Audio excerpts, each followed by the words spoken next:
रामायण के बारे में आपने सुना ही है और पल पल की जानकारी आपको होगी ही। एक समय ऐसा भी था जब रावण को अपने भाई कुंभकर्ण को उठाना पड़ा था। लेकिन जब कुंभकर्ण मैदान पर आया तब उस समय वह एक खास शर्त हनुमान जी से लगा बैठा और हनुमान जी वह शर्त हार गए।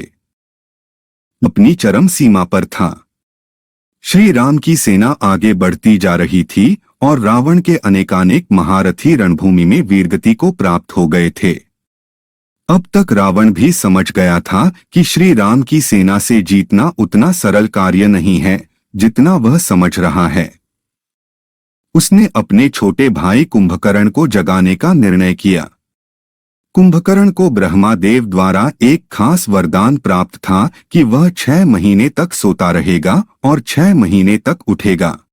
कुंभकर्ण जब नींद से जागा तो रावण ने उसे स्थिति से अवगत कराया।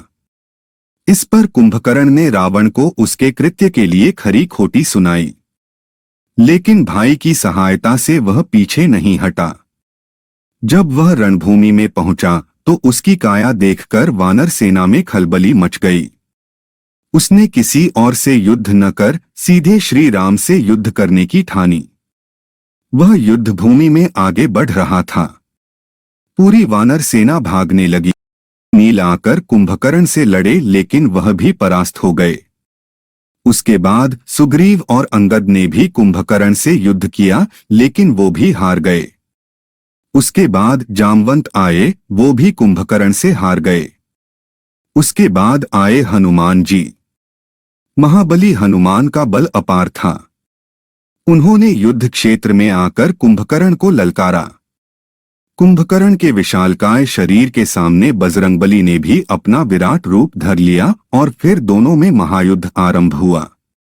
दोनों की सेना रुक गई और उन दोनों का युद्ध देखने लगी। आपस में लड़ते हुए दोनों को अपने प्रतिद्वंदियों के बल का आभास हुआ और दोनों ने मन ही मन एक दूसरे की सराहना की। जब युद्ध थोड़ा लंबा चला तब कुंभकर्ण ने हनुमान की प्रशंसा करते हुए कहा कि मैंने आज तक तुम जैसे वीर का सामना नहीं किया और इस युद्ध का कोई परिणाम नहीं निकलने वाला है।